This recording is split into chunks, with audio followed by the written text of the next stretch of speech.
Suing Ms. Rose for $10,000 because she changed her mind about marrying your brother. Tell me what happened here.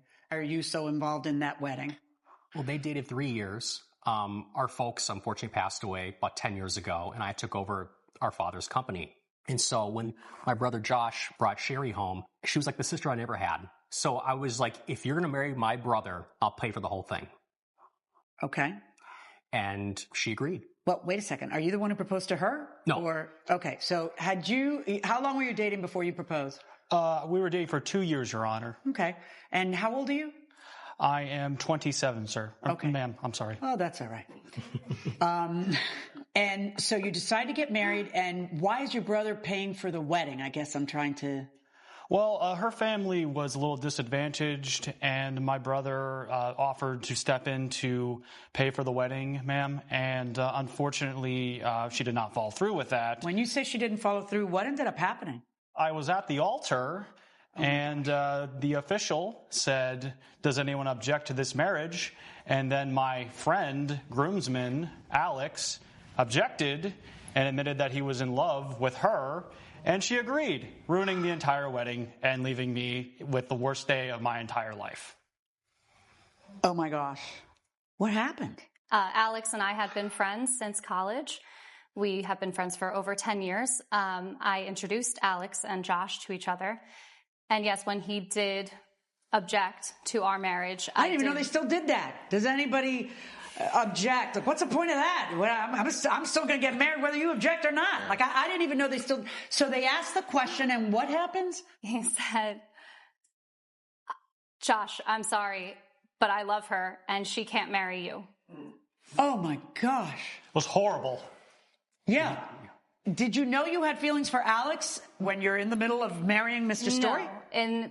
During our engagement, I did not have any feelings for Alex except for our friendship. I didn't know that if I was going to regret it or not. It wasn't until Alex spoke up that I realized. Were you in love with him or no? Yes, I was in love with him. When magically did that turn off? When Alex spoke?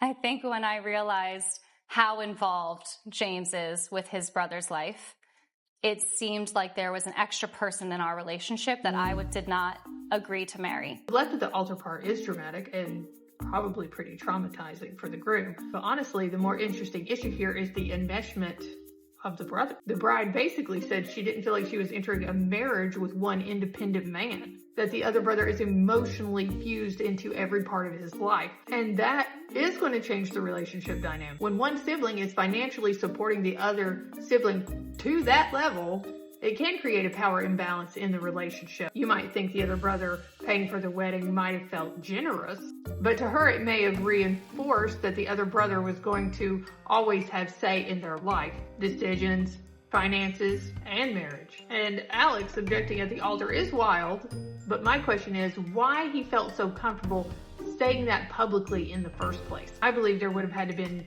big, blurry emotional boundaries. With the fiance realizing it really late in the game. Some people don't notice unhealthy dynamics until there is a major commitment, because pressure reveals relationship structures that people were ignoring while dating. Let's keep going. Josh, when this happened, what was your reaction? Like, what did you do? I was mortified, Your Honor. I just sat in the corner for the rest of the, well, it wasn't a ceremony anymore. It was just a celebration of my misery. So did you bail because you didn't want to marry Joshua, or did you bail because you wanted to be with Alex?